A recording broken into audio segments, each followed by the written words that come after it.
As beings on this particular planet who have attained the state of human rebirth, this precious human body with all of the opportunity and freedom that it provides us with, we are, as it were, at a frontier or border, in that we have the choice to either use that potential to attain to higher states of rebirth and enlightenment, or we can continue to wander in the cycle of samsara, and the mind will be drawn to lower states of rebirth and further confusion and suffering.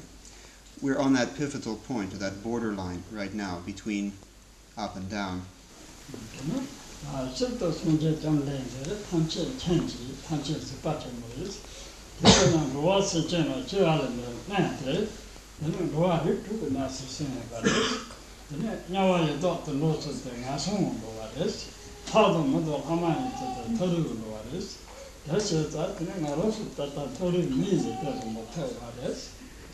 Buddhahood is the attainment of such a state of enlightenment that there is omniscience, that there is the ability to be aware of and to see every aspect of reality.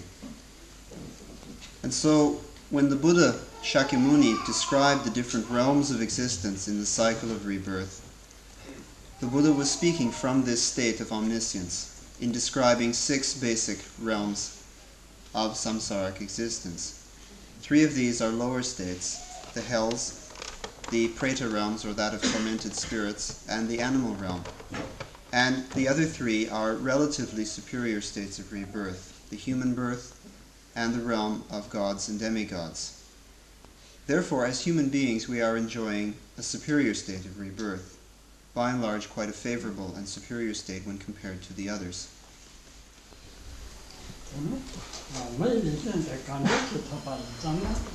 시와 말아 내가 쭉 좋아하시네 오늘 머리 쳐봐야지 내가 랜선 봤으네 머리 쳐만 머리 나가 내가 쭉 이나요 이거 소소소소가 달라 먹게와 제주고 그 머리 라는 타만 파서 좋아했어 내가 소소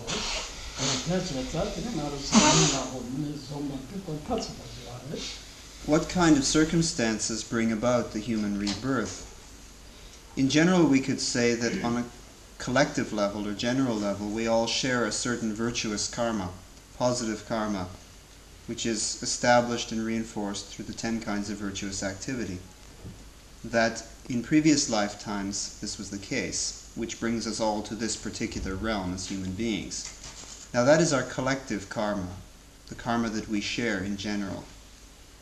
However, there are also elements of negative karma in the makeup of each and every one of us, in some cases more, in some cases less.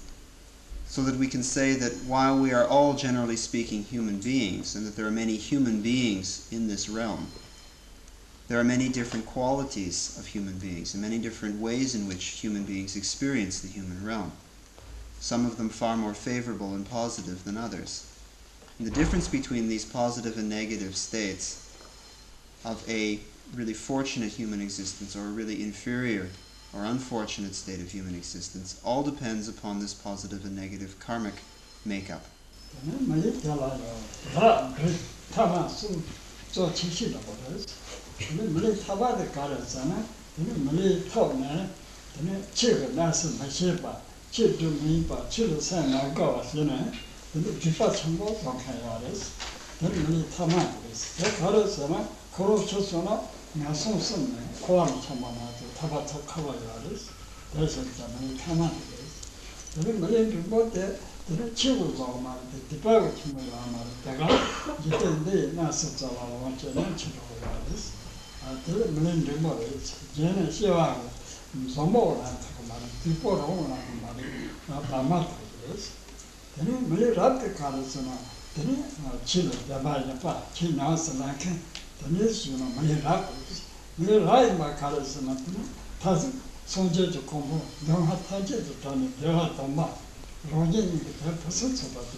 Perhaps we could distinguish human beings on 3 levels.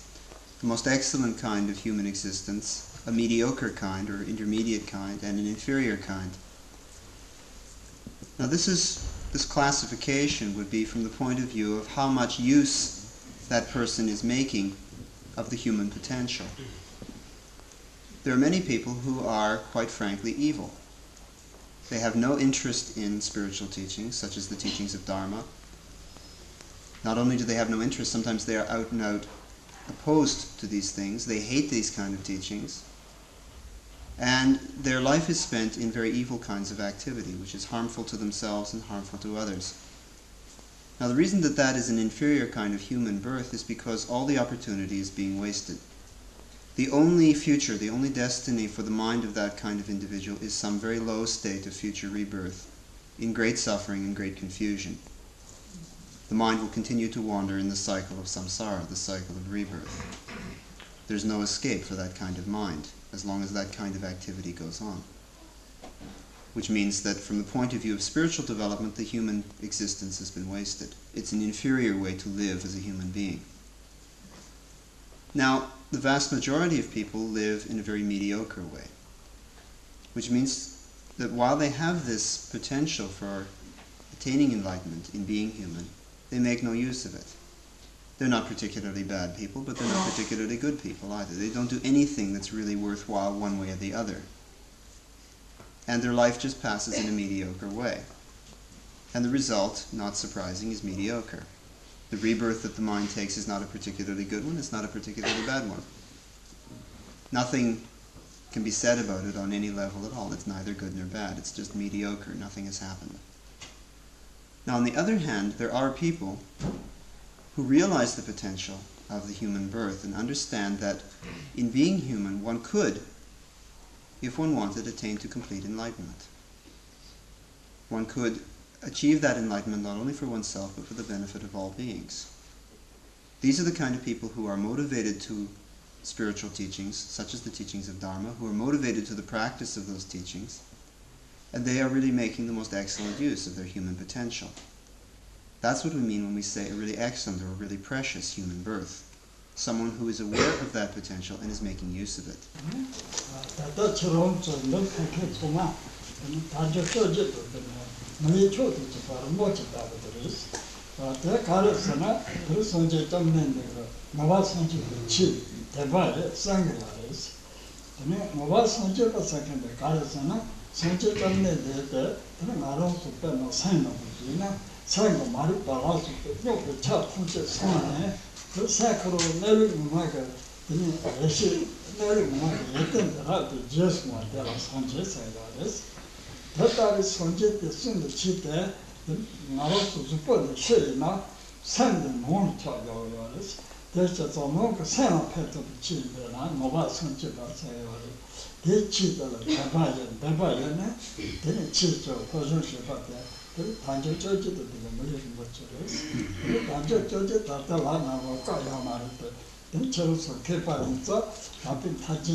Every one of you who has come here is experiencing this most precious or most excellent kind of human existence, with all of the opportunity and freedom that affords you.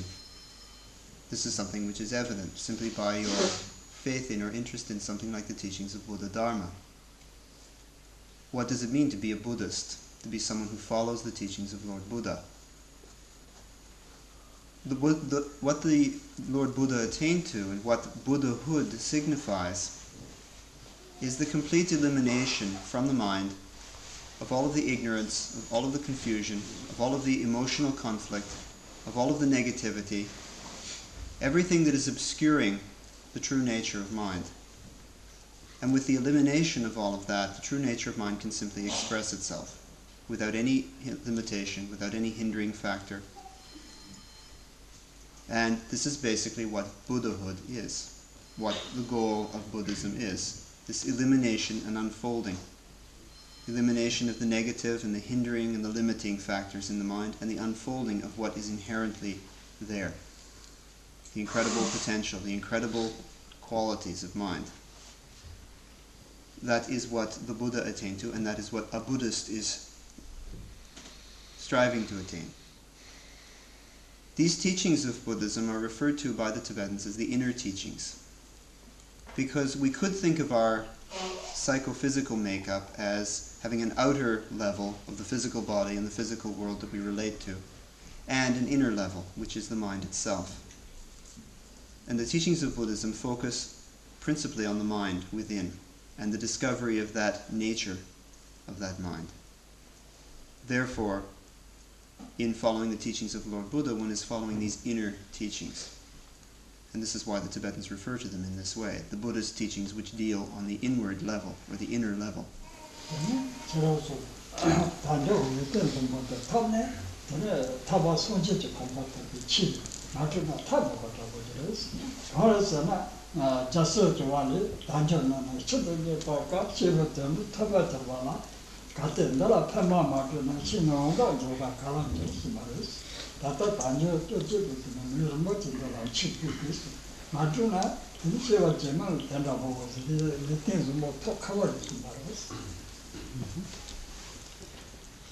Traditionally, the texts of the Buddha Dharma speak of this precious human existence as having different kinds of freedom, 8 different kinds of freedom and 10 different kinds of opportunities.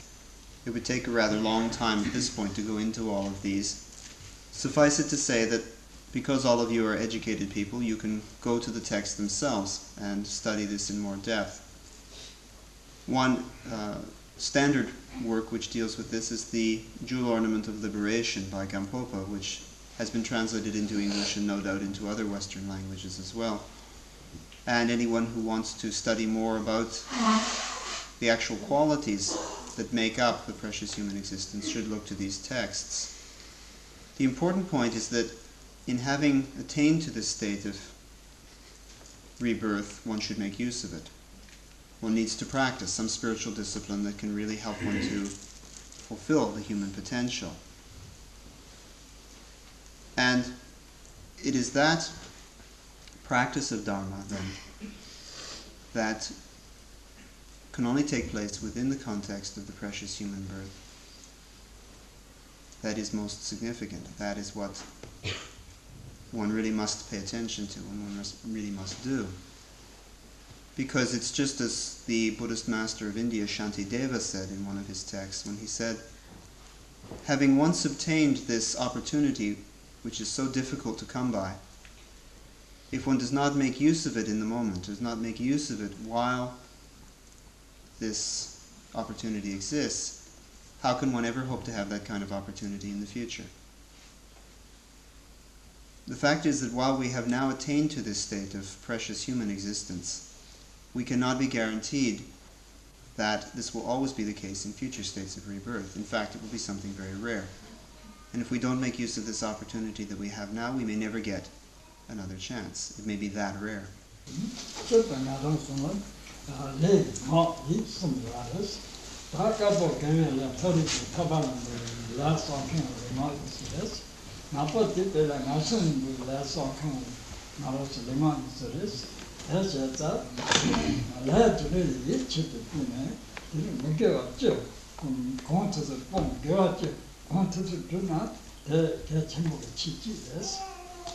Basically, the way in which we behave, or the way in which we act in this world, is either physically, verbally, or mentally, or some combination of these.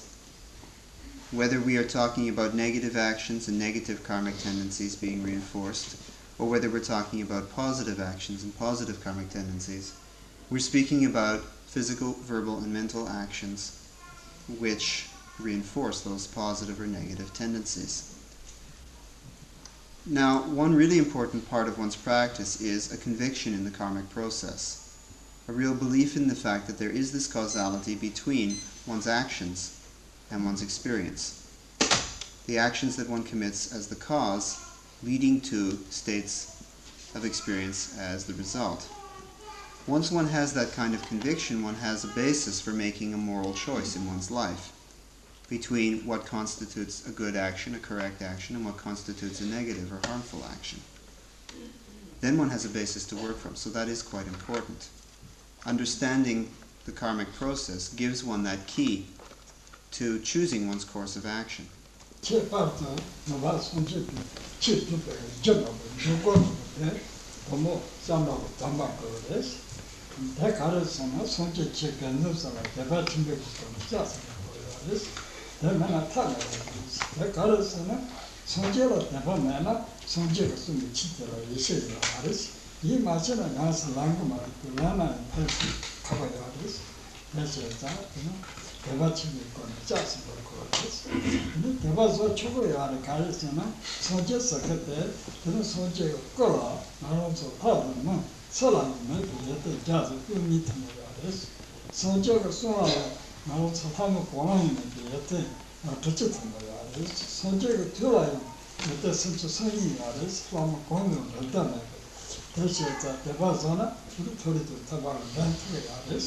Speaking particularly about the practice of Buddhism as one's spiritual path,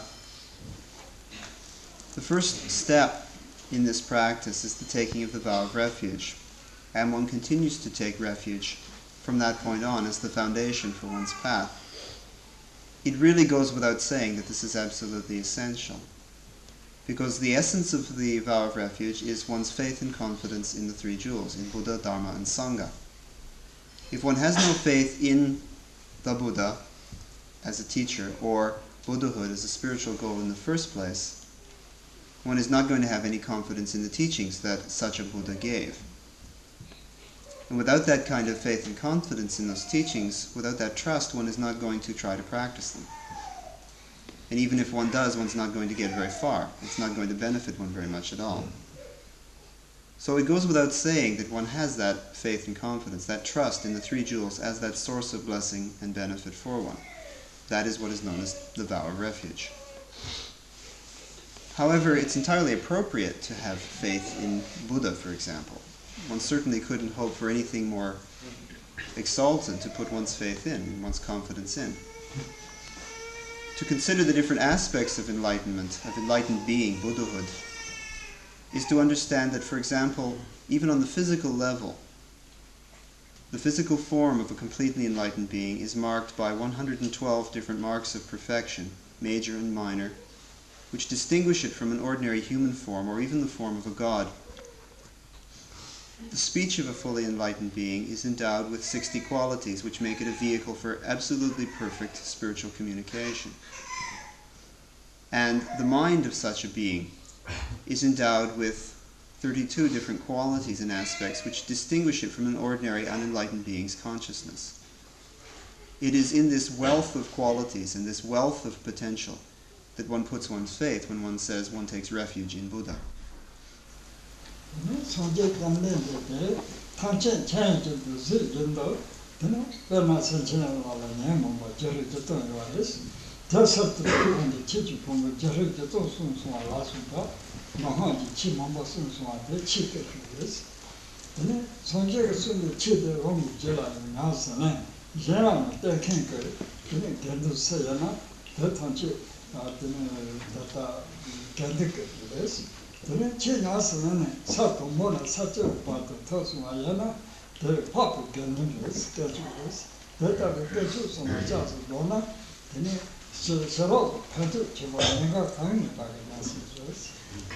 This then is the jewel of Buddha, the first of the 3 jewels. The second of these is the jewel of Dharma.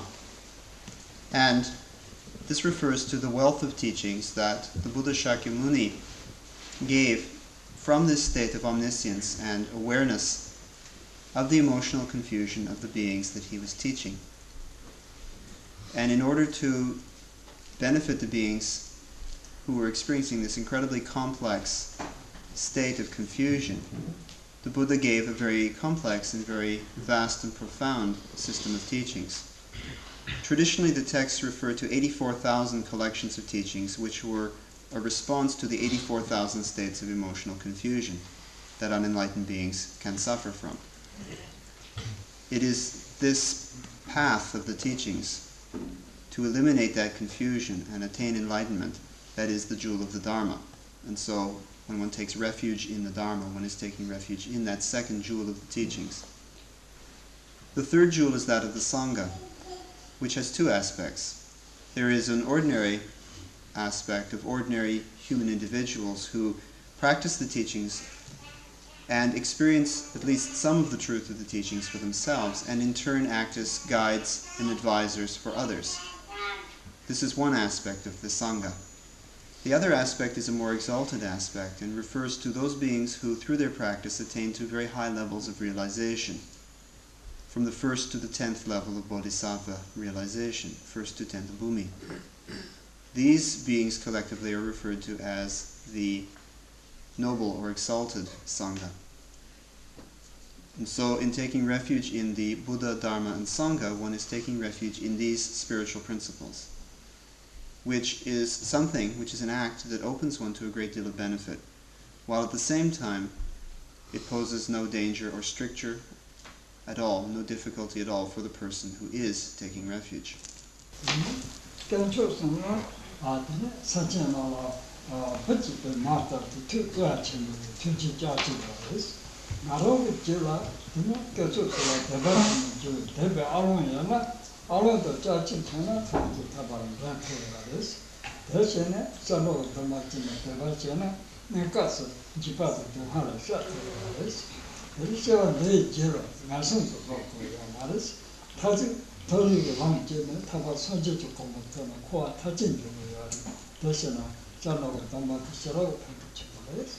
The 3 jewels then represent this source of compassion and blessing, which we could only think of as something like a maternal concern, the same way a mother is concerned for her only child.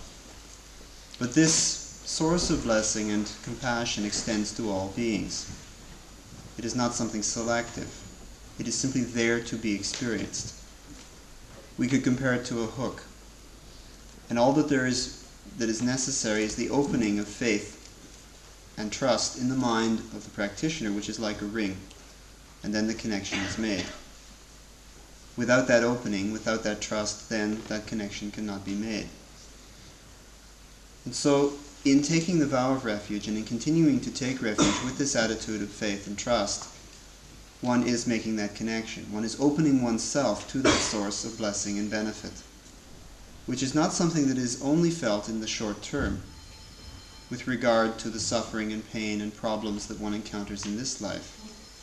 It is also something which guards the mind against falling into lower states of rebirth, draws the mind towards superior states of rebirth, and ultimately to the attainment of complete enlightenment. So the benefits from a personal point of view of actually creating that opening in one's mind are really quite incredible and can be understood on a number of levels, short-term and long-term.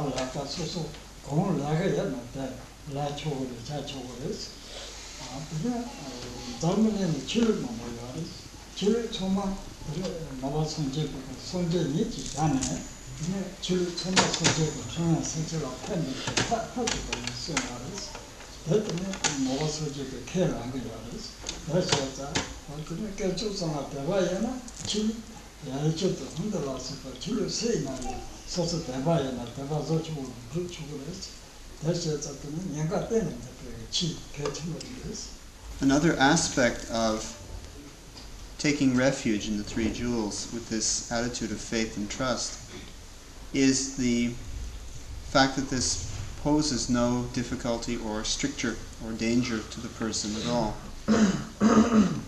It is not something that is explicitly or implicitly part of taking refuge, that one can no longer perform a certain kind of activity in the world. One's ordinary worldly activity or work is not something which is any concern in taking refuge. Only this faith and trust is what is the point. It is also not the case that one is denied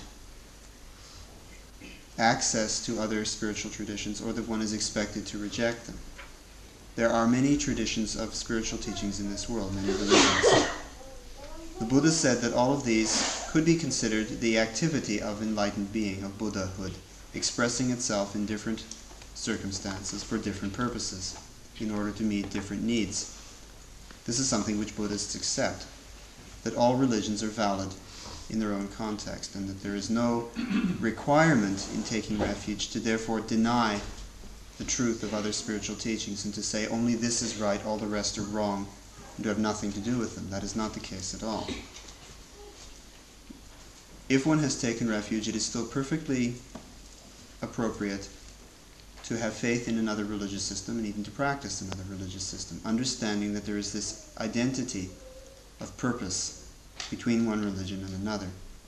So there is no difficulty or stricture imposed upon the person at the level of taking refuge. It simply is not part of that consideration. The only thing that is whether or not this person has that faith and trust in the Three Jewels.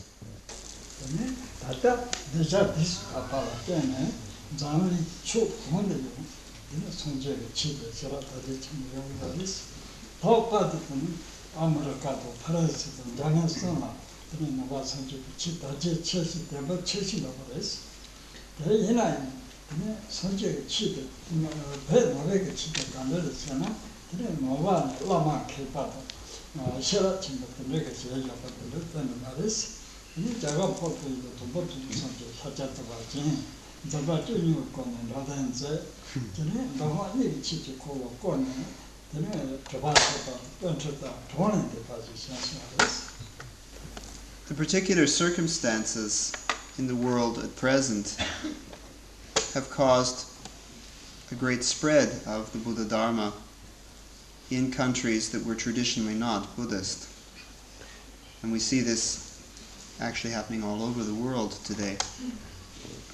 Particularly in 3 countries, the response seems to have been particularly overwhelming. In America, in France, and in Germany. There has been this response on people's parts to the teachings when the teachings have come to these countries. It's important to remember when we speak of Tibetan Buddhism that it wasn't something that some clever Tibetan Lama made up at one point and presented as Buddhism.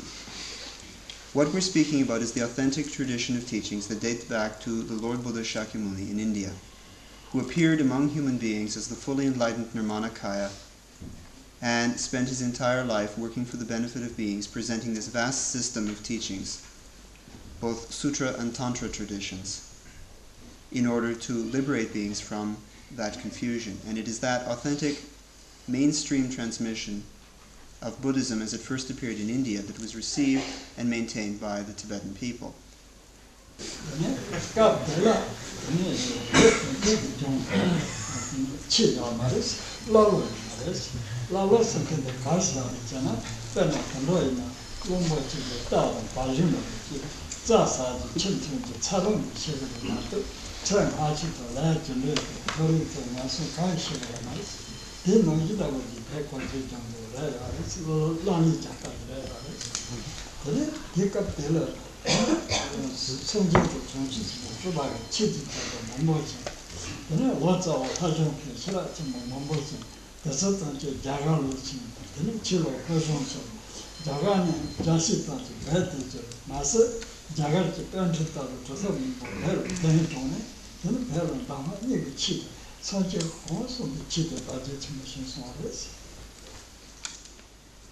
When the teachings of Buddhism first appeared in India, Tibet was not a particularly spiritual country at all, quite the opposite.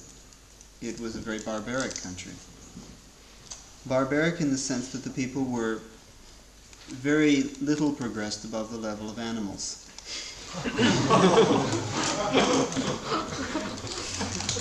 An animal like an elephant or a horse or a cow knows how to eat, it knows how to drink, it knows how to sleep, it knows how to take care of its basic needs, but it doesn't think of anything beyond that. It never thinks of karma, it never thinks of previous existences and future existences, it never thinks of attaining enlightenment for the sake of all beings. It doesn't have that kind of sensitivity. Neither did the Tibetans at one point. They were more or less spiritual barbarians. Now, at a certain point, a process began of bringing these spiritual values to the Tibetan people and infusing their culture with those spiritual values. This took place over a long period of time due to the efforts of a number of individuals. Some of these were enlightened rulers and kings among the Tibetan people who are accepted as having been incarnate bodhisattvas, appearing among these beast-like people to try and spread spiritual teachings and values among them. Some of these people were Tibetans who were trained as scholars and translators and sent to India to study Buddhism there and to bring texts back. And some of the people were masters and scholars of the Indian Buddhist tradition who were invited to Tibet and who worked with these scholars and translators in a slow process of assimilation. In this way, the whole wealth of the Buddhist teachings was gradually able to be brought to Tibet and to be firmly established in the Tibetan culture, at which point Tibet became a culture with spiritual values, whereas before there had not been these.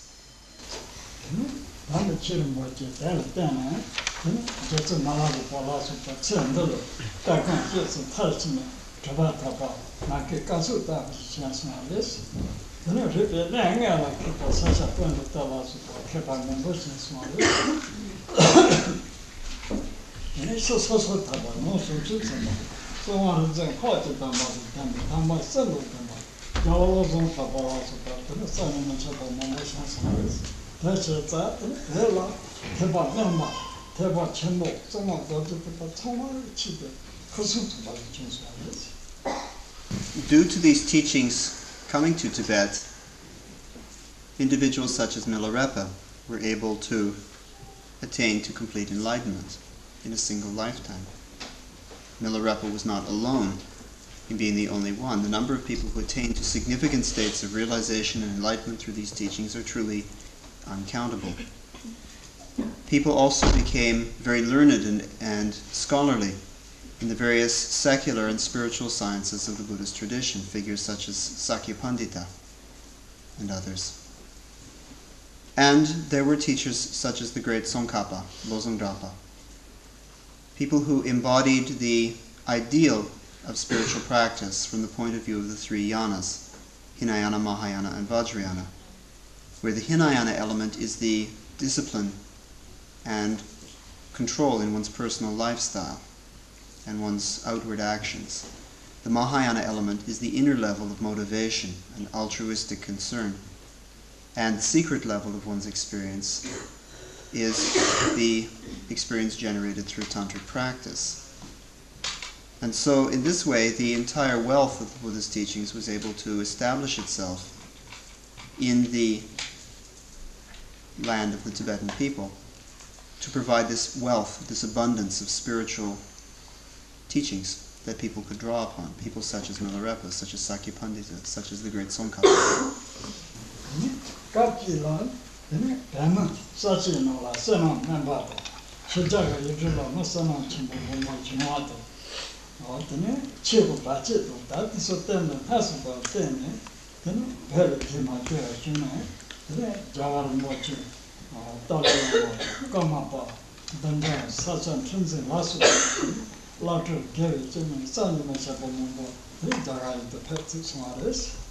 At a certain point in recent time, certain circumstances developed which, on the one hand, indicated a deteriorating merit for the people in the region of Tibet, which on the other hand indicated an increasing merit and sensitivity of people in the West. And due to the political circumstances and so forth that were obstacles to the spread of the teaching, the Tibetan Buddhist tradition was forced to flee from its homeland. It was forced into exile with the military occupation of Tibet. And led by such teachers as His Holiness the Dalai Lama, His Holiness the Gyalwa Karmapa, His Holiness Dujim Rinpoche, and His Holiness Sakya Trizing Rinpoche, many lamas and incarnate teachers were able to leave Tibet and seek freedom for their spiritual practice and their teaching activities in countries such as Nepal and India, in borderlands around the Tibetan region.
In order to account for the subsequent spread of the teachings of Buddhism throughout the West, one of the most significant levels that we could look upon is the karmic level.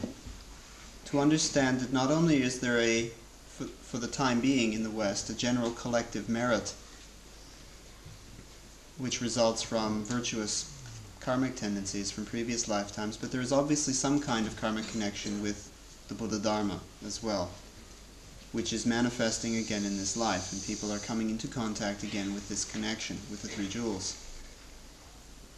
Now as well, we cannot overlook the influence of the Christian tradition in Western society, because the Christian tradition has given truly incredible richness to Western civilization. It has imbued it with concepts such as faith, faith in God in the case of Christianity, but this quality of faith and trust as a basis for spiritual development. It has given the basis for compassion and humanitarian and altruistic motivation. It has given concepts of morality and discipline. It has given concepts of generosity and charity and so forth. So many of the fundamental values of Christianity are equally valuable to Buddhism that we're looking at in many cases, the same thing in two different forms. There is such a similarity that it seems like an identity. And this is something else that has been very helpful for the spread of Buddhism in the West, because people's minds are already open to these concepts. And finally, of course, there is the fact that the general level of education and sophistication in the West is quite high compared to other parts of the world. People in these countries in the modern West are better educated. They know more about the world they live in, and they're more intelligent and more capable of making decisions on information that they receive. So when they encounter a teaching such as Buddhism, in many cases they're quite impressed that they see something that describes in such detail the basis for the spiritual path, our point of view as unenlightened beings, the path itself, and the result to which that path leads. Not something that seems to be just a fairy story, but something that can actually be validated, something that can actually be proved in one's own experience. And this is impressive. This is something that people are intelligent enough to perceive the profundity of. And they understand that they are in contact with something really beneficial. And that is another reason that has brought them to Buddhism.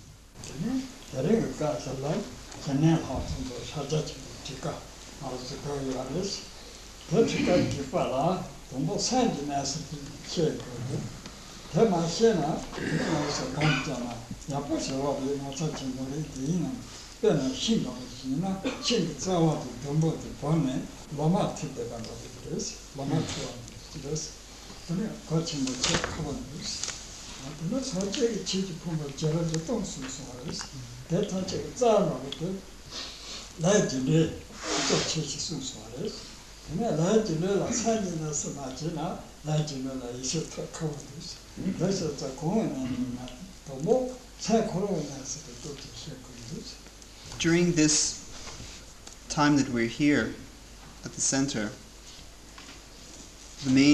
our main concern in the teachings that will be going on in the practice and so forth will be the phases of meditation known as shamatha and vipassana in Sanskrit, or shine and patom in Tibetan, tranquility of mind and insight into the nature of mind. And we'll be dealing as well with the Mahamudra approach and the Mahamudra experience to a certain extent. Now, it's important to understand that in any approach in spiritual practice or in meditation, any particular technique requires an understanding of the nature of mind itself to be really effective. Because it is the mind which is experiencing this process of meditation, it is this mind which is experiencing the spiritual exercise. And the more one understands about the nature of mind itself with which one is working, the more effective one's practice is going to be. If one doesn't have that basic understanding, then it's like going out and picking the leaves from other people's trees instead of cultivating one's own tree. If one takes care of the root and the trunk of the tree, then the leaves take care of themselves, and one doesn't have to go looking elsewhere for them. One's got the fundamental things solid. One has the basis. It is said that the most fundamental aspect of the Buddhist Shakyamuni's teachings is that of karma, the karmic process. But even more fundamental than that is this understanding of the nature of mind. Without that understanding of the nature of mind, it is really difficult to have any conviction that the karmic process is actually the way things work. It is very difficult to validate to oneself the truth of karma without that understanding of the nature of the mind which experiences the karma. So even on that level, this understanding is very beneficial, on a theoretical level and also on a very practical level in meditation.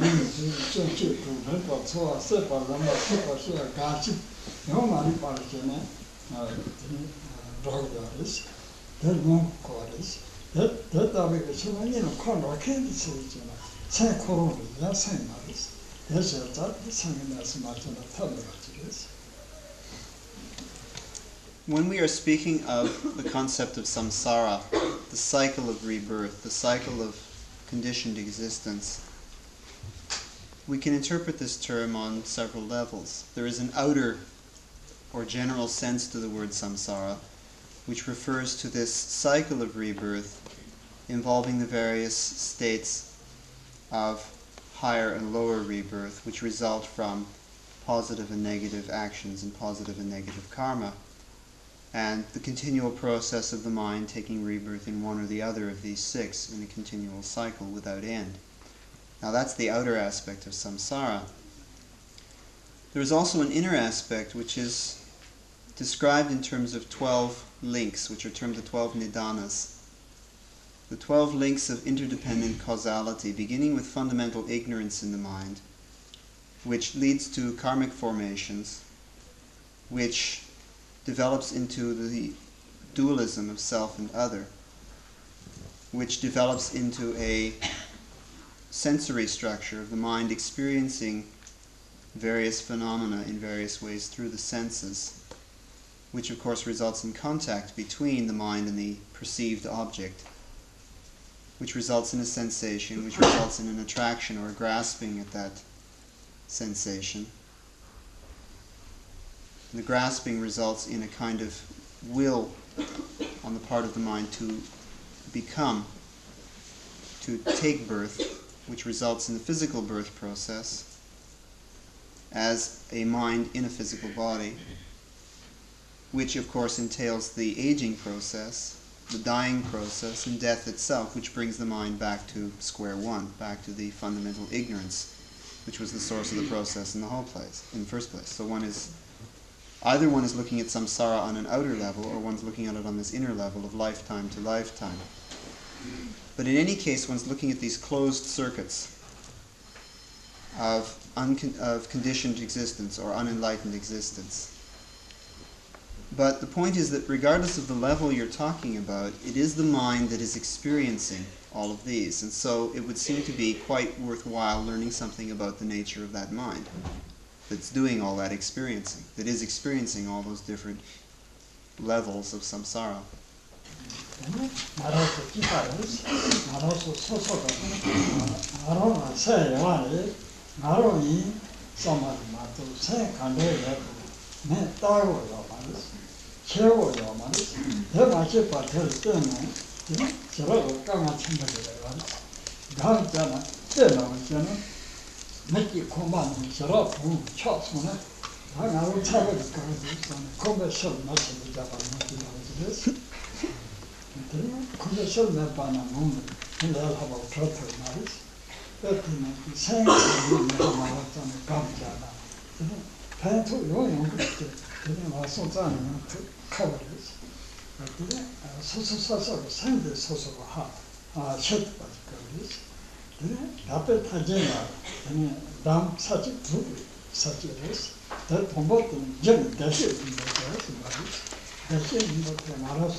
All of us are in the same situation.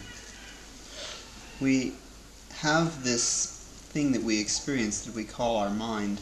We have this vague understanding of, oh yes, I have a mind, my mind.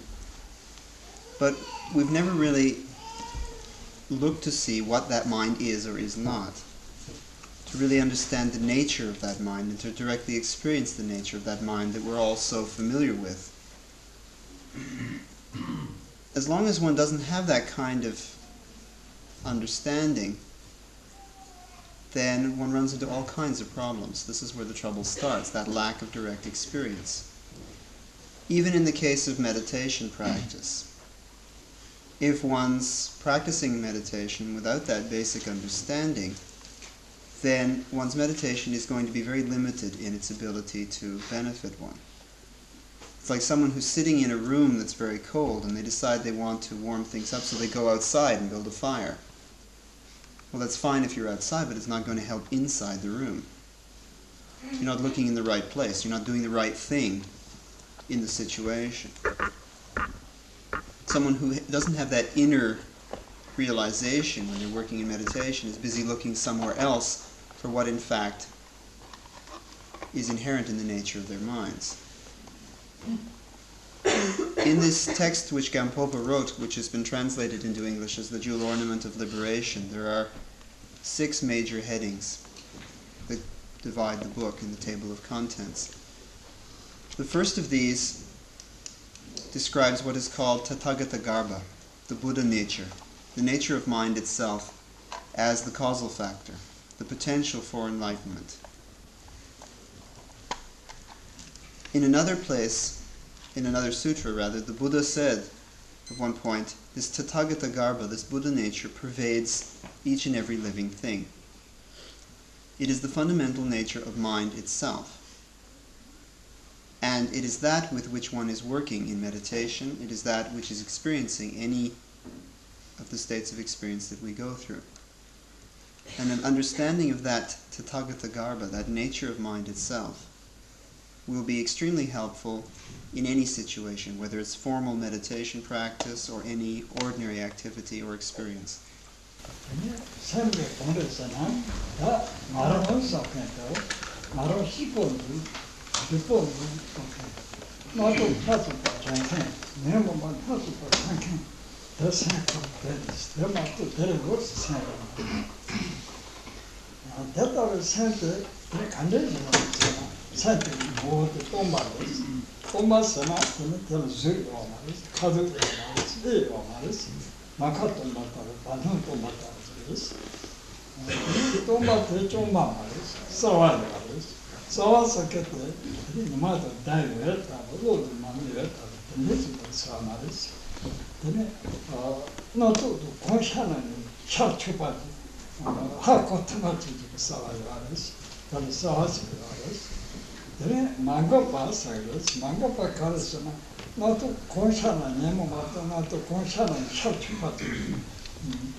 When we speak about mind, we're speaking about that which conceives of I when we say, I am happy, I am sad.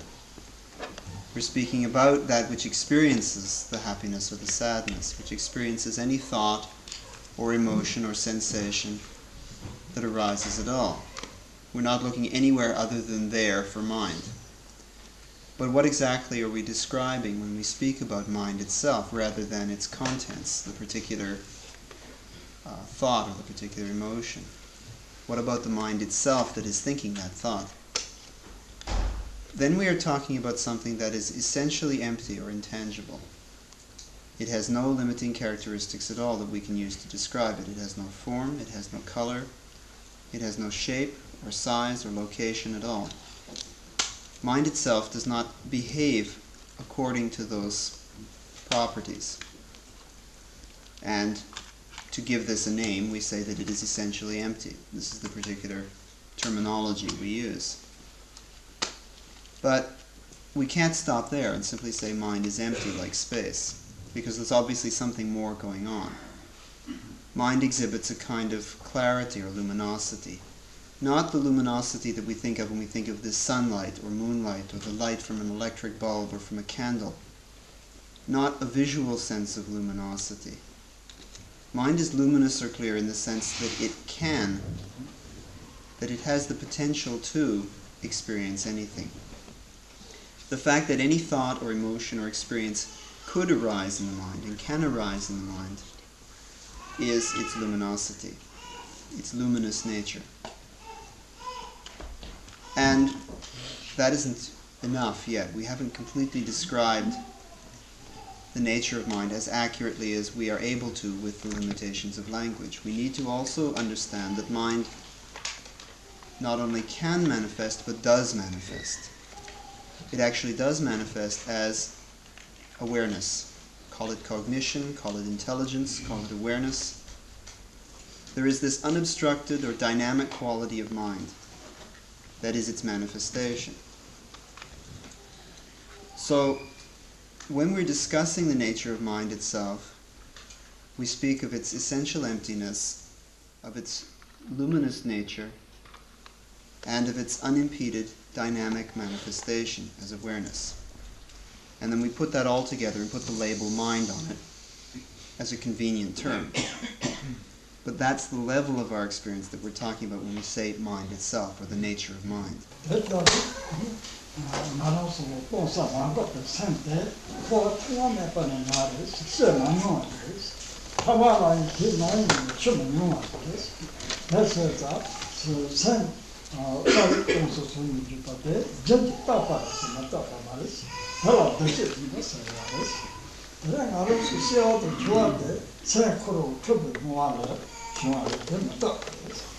This empty, luminous, dynamic nature of mind is something which is not subject to birth and death.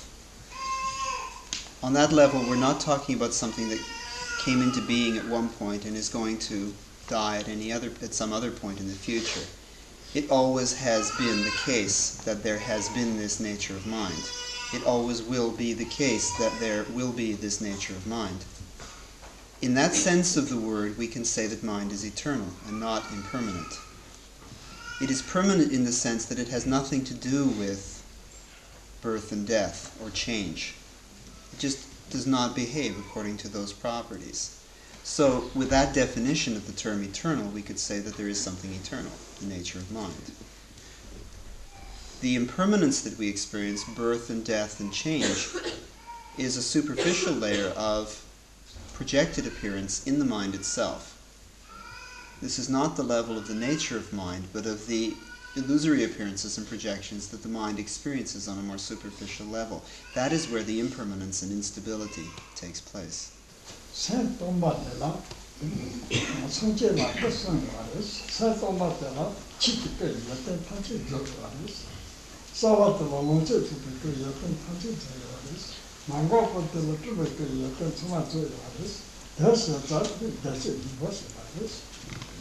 This nature of mind,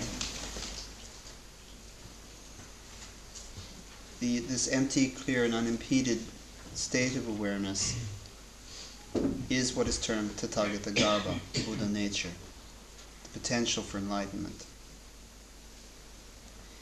It holds inherent within it all of the qualities of complete enlightenment.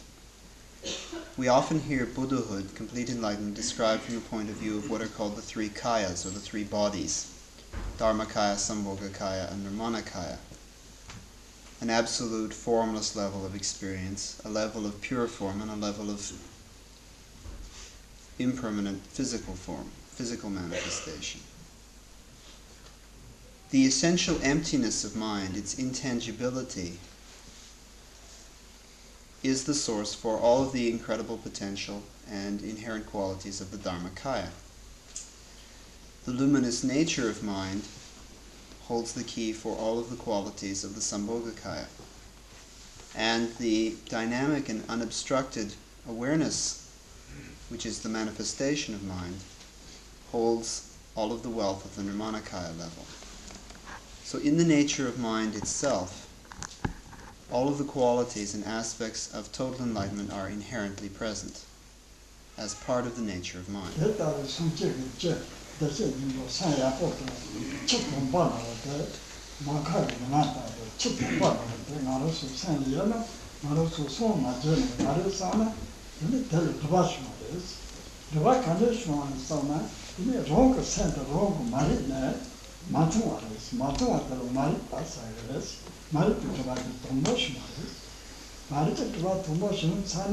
Then sent on by the Mama and Madam so much the darkness of that Shmaris. So the challenge who are conscious of the Jans and the Jans and the Daji Niggins of Shmaris. That's it, the Daji Niggins of Shmatam, and then Pasha to us and Quatamana on it, Daji, Barty, Dai, James, and Pasha in the Chan, Madu Shmaris. That's what the Maripu to Vatum, Pasha to Shmaris. If we have this Tathagata Garbha, this Buddha nature, this empty, clear, and unimpeded nature of mind, like crystal clear water, pure water, or like the sun shining in the sky, how is it that we're not already enlightened? Why don't we know that? What are the levels of confusion that prevent us, that obscure that experience and prevent us from being enlightened? The first of these levels of confusion is one of fundamental ignorance. There simply is a lack of direct experience. The mind simply does not see itself, does not directly experience its own nature, for whatever reason. That lack of direct experience is ignorance, is unknowing. Given that that is the case, further distortions take place. Instead of there being the direct experience of the emptiness of mind, there is the distortion into something solid, a self or an ego, a subject. And because of the lack of direct experience of the luminous nature of mind, there is the projection of something other. And so the mind has this habitual tendency of experiencing self and other, subject and object, as two entirely separate and independent things, entities. This is something which has always been the case. The mind has always experienced things in this way, and still does. There is a fundamental habit, a reflex on the part of the mind to experience things in terms of self and other, as two separate things. This is another level of confusion known as dualistic clinging, known as habitual tendencies as well in the Buddhist teachings, because the mind has this habit, this habitual tendency to think in terms of I and other, self and other, subject and object. So this is the second level of confusion that we can distinguish beyond the fundamental ignorance. The further distortion into subject and object frame of reference, dualistic frame of reference.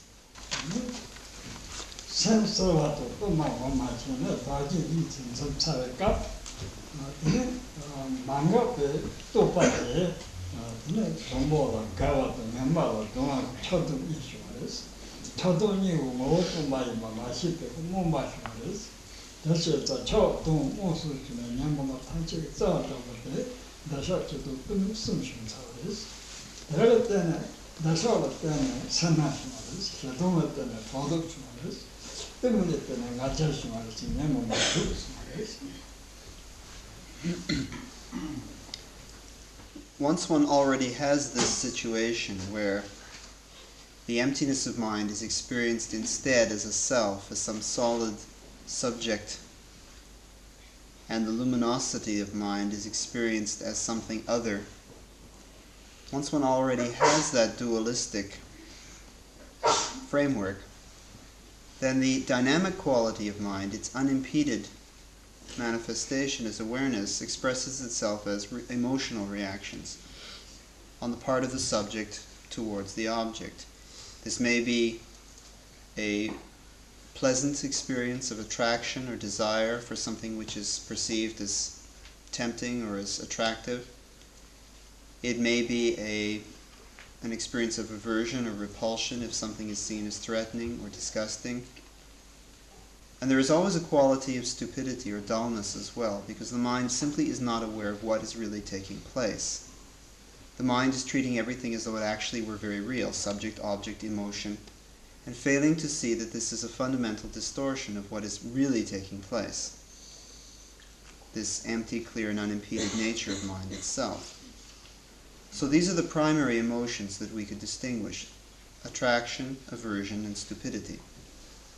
Now, things don't remain that simple, of course, because from attraction or attachment arises greed or avarice, grasping.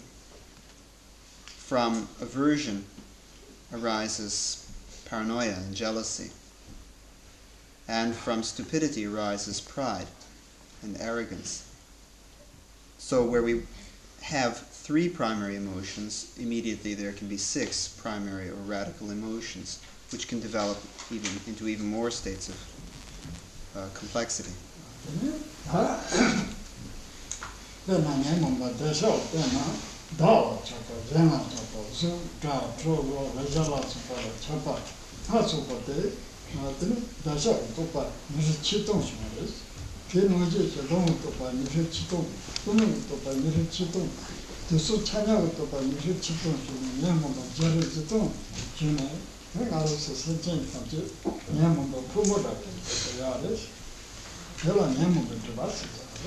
In fact, the texts speak of this development of emotional complexity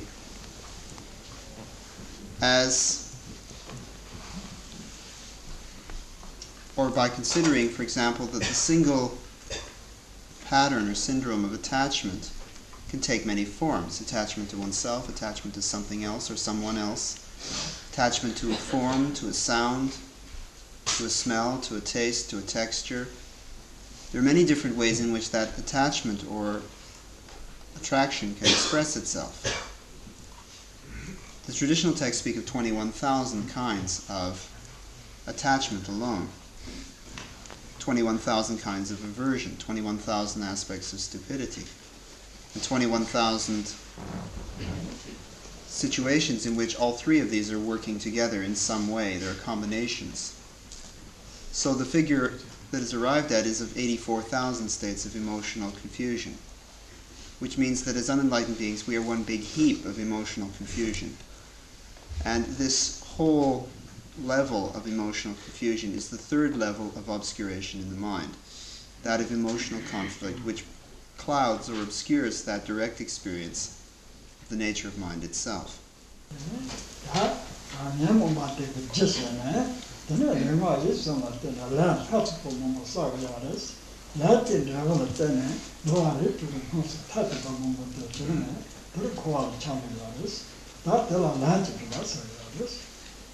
With this emotional confusion as the causal factor, as the basis, we behave in certain ways. We act physically, verbally, and mentally. And we very often behave in very unskillful ways, physically, verbally, and mentally. We take life or steal physically. We tell lies or create injury or discord with our speech. And we create all kinds of negativity with our minds as well. These actions establish and reinforce patterns or tendencies. And this is what is called karma. These tendencies, which are established by actions, give rise to certain experiences in the future. And it is that karmic process, the cause and effect relationship between action and experience, that is or that produces the cycle of samsara. It is all those karmic tendencies working together that produce all of the experiences that we undergo as unenlightened beings in any one of the 6 realms of samsaric being.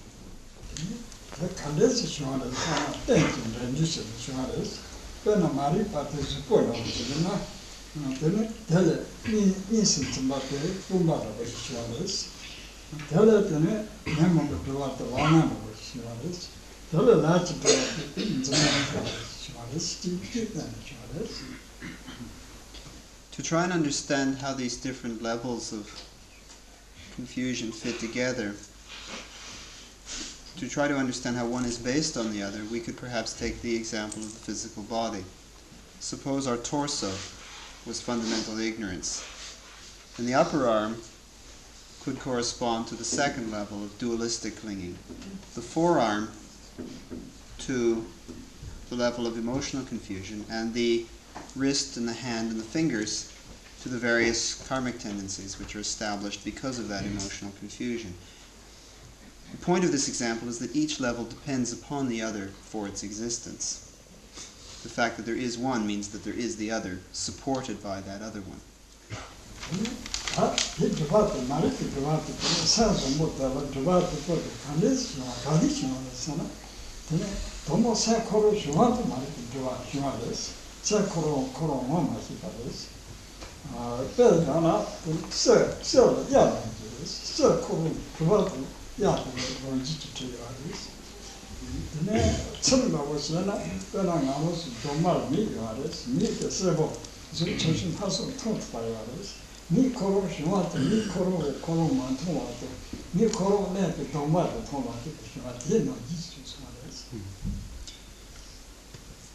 If we ask, how did such a wonderful mind, this empty, clear, and unimpeded nature of mind, end up with all of this stuff? At what point did this set in? We're going to find that a pretty pointless question. It's really not possible to find any point at which this started happening. It always has been happening. As long as there has been a mind, there has been this fundamental ignorance. There has been this dualistic clinging. There has been this emotional confusion. There has been this karma. There always has been all of this stuff, just as there always has been the nature of mind. That's about as clear as we're ever going to get it. The fact that as long as there is mind, there has been this ignorance. We could use an example. We could say it's like gold.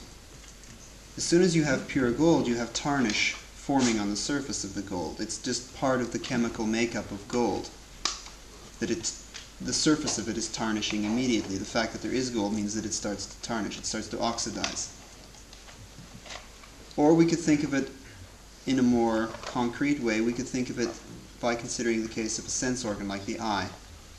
Now the eyes that we're gifted with can see all kinds of things, even very fine details. And the eye can see absolutely everything except itself. And it has never been able to see itself.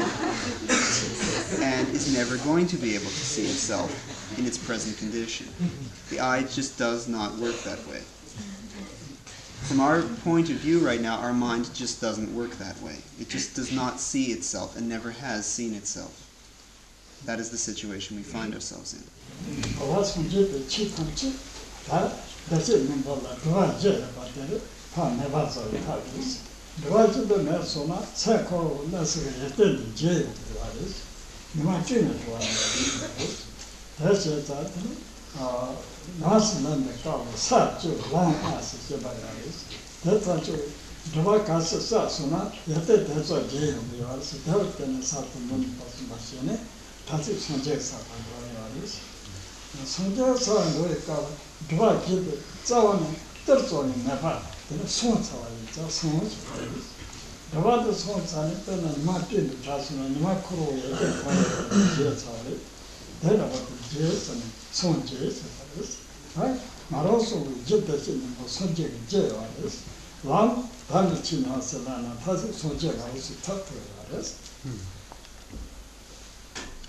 The purpose of all of the practices, and techniques, and approaches of Buddha Dharma is to eliminate those four levels of confusion and obscuration in the mind.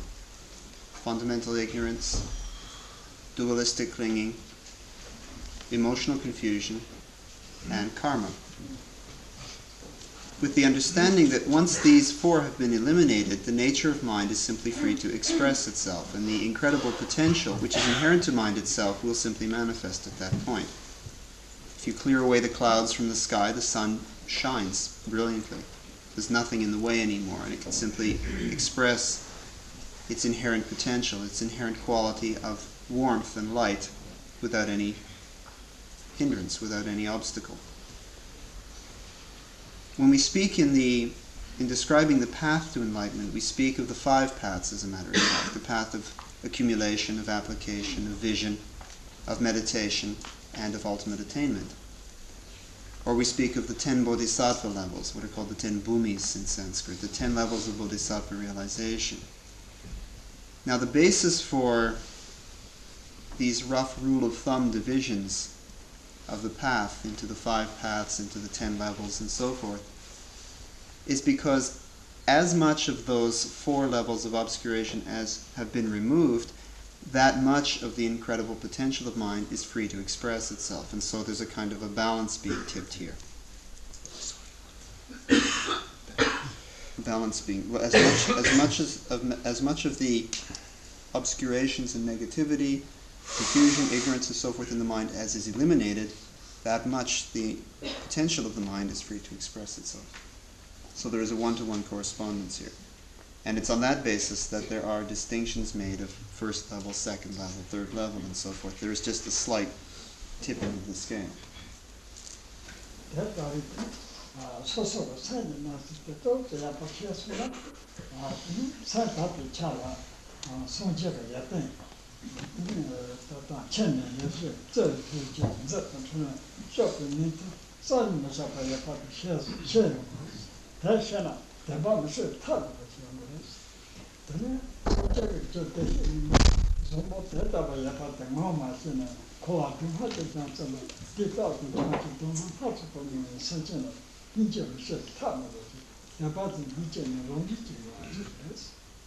With this understanding of the nature of one's mind, the Tathagata Garbha, the Buddha nature, even with a slight understanding of this, one finds that one's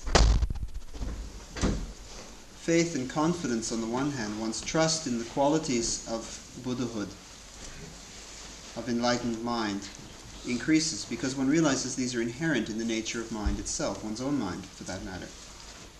That all of the omniscient awareness, all of the supreme compassion, all of the effective activity, and all of the ability to provide refuge that is inherent to Buddhahood is inherent to the nature of mind. Understanding the nature of mind gives one more confidence in that, more trust in this goal of Buddhahood. As well, understanding more about the nature of one's own mind increases one's compassion for other beings who lack that awareness, because one understands that the fundamental cause of suffering is this lack of awareness, is this lack of understanding. That is the basic mistake that each and every being is making in going about the way that that being lives. That is the basis for all of the suffering. So the more one understands about the nature of mind on that level, the more one understands about how the absence of that creates suffering, and this increases one's compassion. So through the simple act of experiencing more about the nature of one's own mind, one also automatically increases one's confidence and trust in one's spiritual goal and one's compassion for other beings.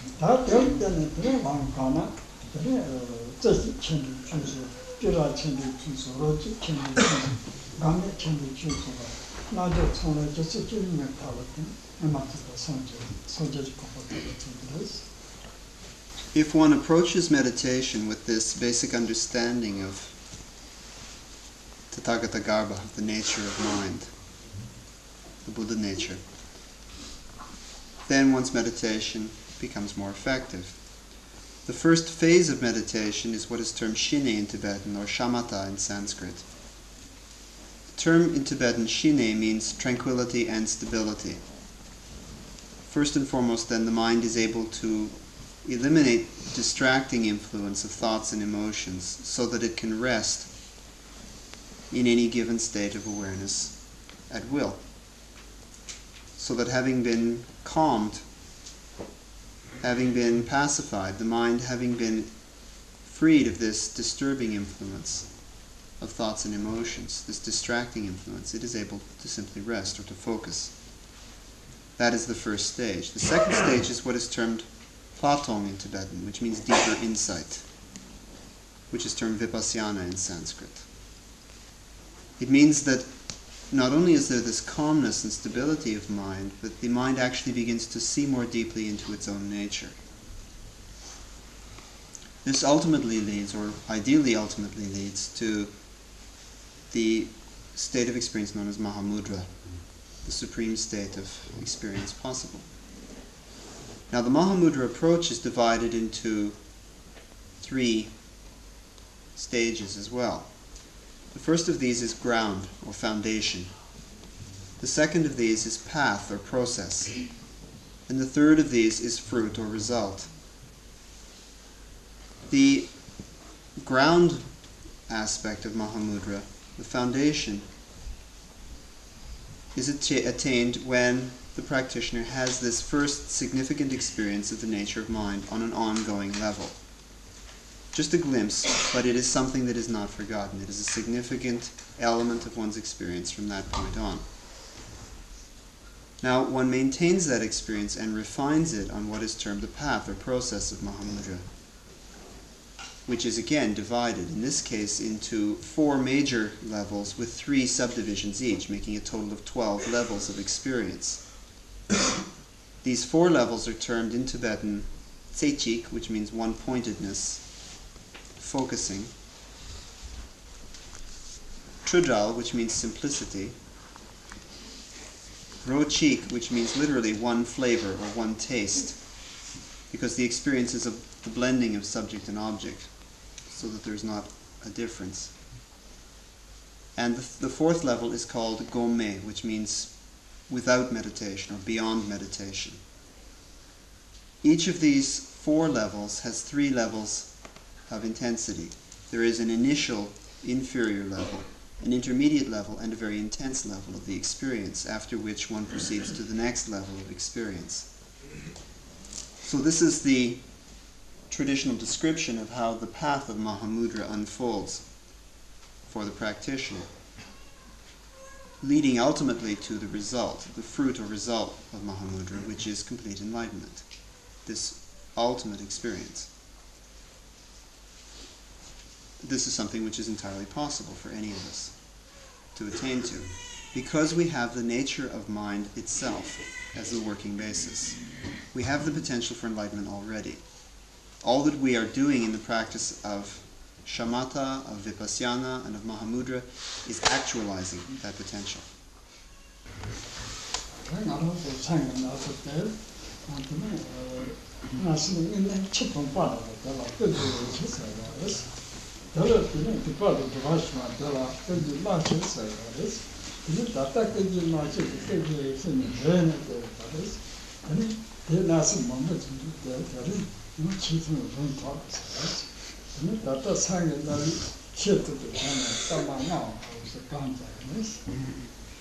If we compare this pure nature of mind, the Tathagata Garbha, this Buddha nature, this empty, clear, and unimpeded nature of awareness, if we compare this to clear water, or pure water,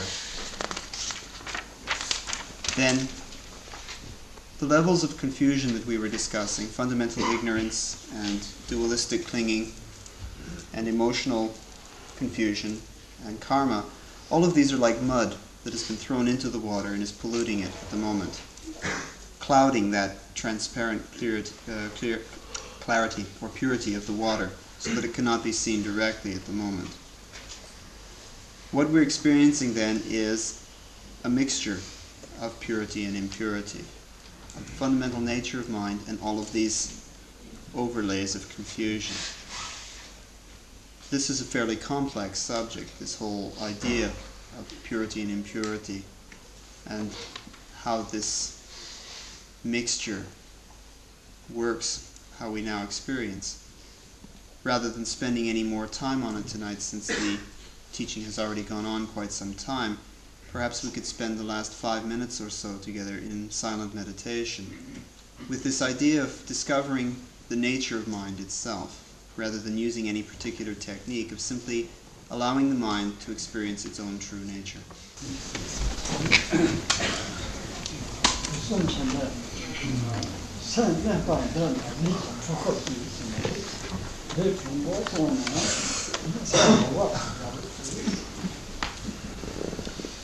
The first Karmapa, Duzum Chempa, said at one point, if you wish the mind to rest in its natural state, then begin with the proper posture. Because there's a connection between mind and body, then a correct posture with the back held straight and so forth is quite important, especially at the beginning for developing good meditation.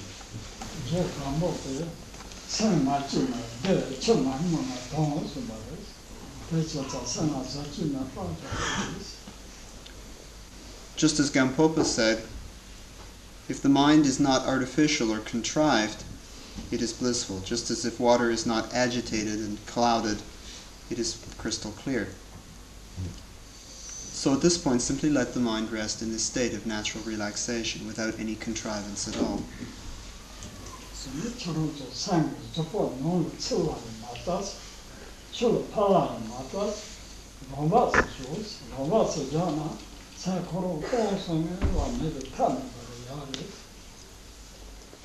There is no need for one to look for anything that is the mind, either by directing the attention outwards or inwards, but simply to let the mind rest in its own nature. If one does let the mind simply rest in its own nature, there's no doubt that one will have a significant experience of the true nature of mind. It simply is there to be discovered by letting the mind relax in that true nature.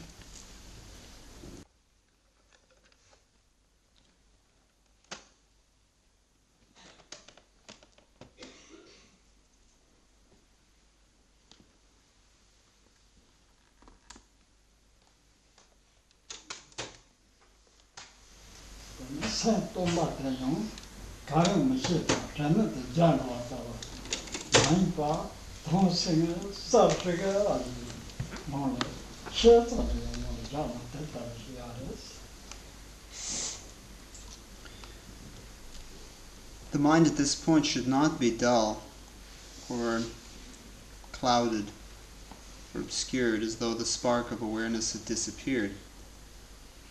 Because this experience is not only one which is essentially intangible or empty, but is also one which is imbued with a luminous quality or clear, transparent quality. There is this spark of awareness.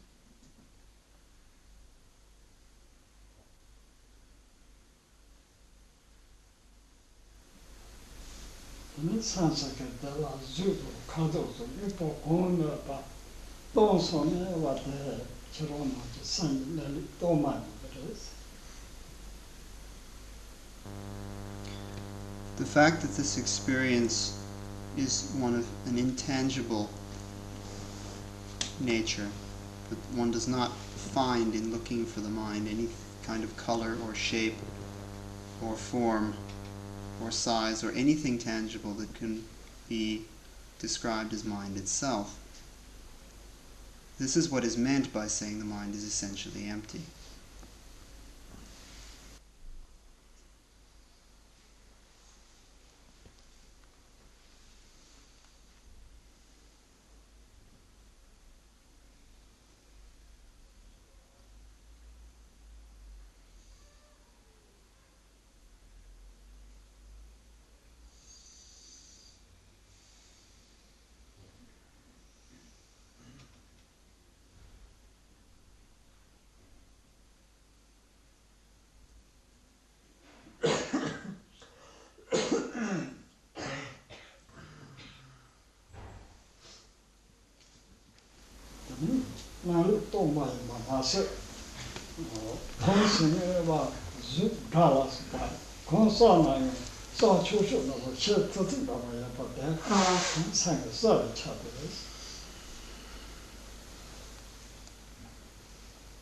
Not only is there this fundamental intangibility, this emptiness to the experience, but there is also the luminosity of mind, the clear nature of mind, in that the mind could or can give rise to any experience, see any form, hear any sound, think any thought.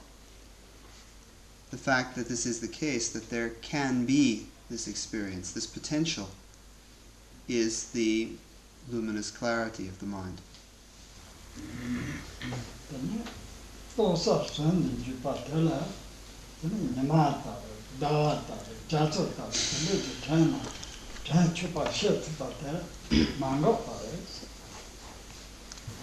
From this state of awareness which is at one and the same time empty and luminous, the mind can express itself in any way, seeing form, hearing sound, thinking thought. This expression, this manifestation of mind, the ability of mind to express itself, is the unimpeded or dynamic aspect of mind.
This state of awareness which is empty, which is clear, which is unimpeded, is the nature of mind itself. To give it a name, we call it the nature of mind, or we call it Tathagata Garbha, or Buddha nature. But the point is that this is the nature of mind itself, and as we approach this experience, at first, of course, this is just a glimpse or an inkling that we have of what is really to take place. It's as though we see something in the distance, and it looks like it's a person walking towards us, but it's so far away you can't really tell. And then as they start to get closer, you can see that it must be a person because it's just the right shape and it can't be anything else. You just start to get that first glimpse. That's more or less the level that we're working on right now. We're just getting a glimpse of what's really, what really could take place.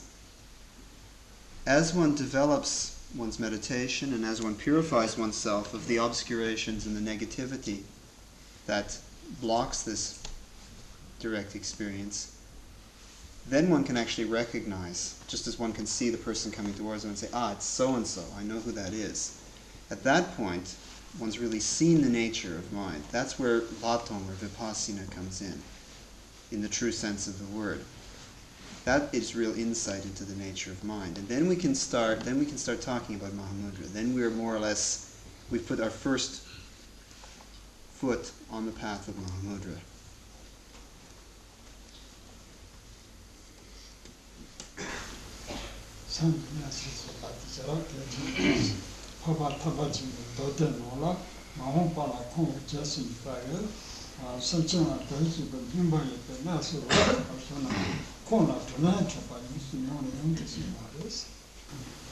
As a closing note for this evening, before we conclude with the prayers to dedicate the merit of the teaching for the benefit of all beings, it's worth keeping in mind that this concept of Tathagata Garbha, of the Buddha nature, is an extremely important one, and the experience of it is an extremely important one. In one particular sutra, which is called the Sutra of Supreme Liberation, the Buddha is quoted as saying, if a follower of mine in the future has the occasion to speak to others about Tathagatagarbha, about the nature of mind that each and every being has, then all my kindness has been repaid. The Buddha said that any kindness that he had shown in demonstrating the path to enlightenment was more than repaid by someone even mentioning this to someone else. That there is this nature of mind, there is this Tathagatagarbha, or this Buddha nature, which can be discovered through the practice of Dharma.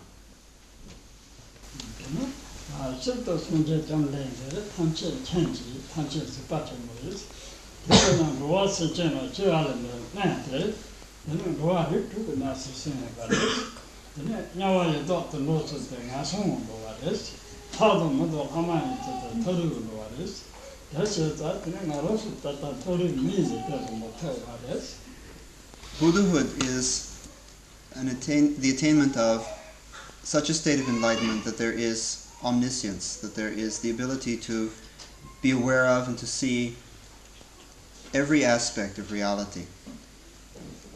And so when the Buddha Shakyamuni described the different realms of existence in the cycle of rebirth, the Buddha was speaking from this state of omniscience in describing 6 basic realms of samsaric existence. 3 of these are lower states: the hells, the preta realms, or that of tormented spirits, and the animal realm. And the other 3 are relatively superior states of rebirth: the human birth and the realm of gods and demigods. Therefore, as human beings, we are enjoying a superior state of rebirth, by and large quite a favorable and superior state when compared to the others.